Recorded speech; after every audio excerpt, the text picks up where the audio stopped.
सुहृदं सुलभं सुखदं स्वनुजं च सुखाय ममोघशरम् अपहाय रघुद्वहमन्यमहं न कथञ्चन कञ्चन जातु भजे।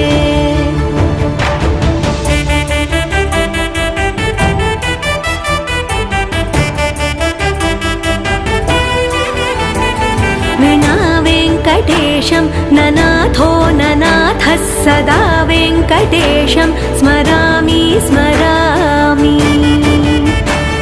हरे वेङ्कटेश प्रसीद प्रसीद प्रियं वेङ्कटेश प्रयच्छ प्रयच्छ।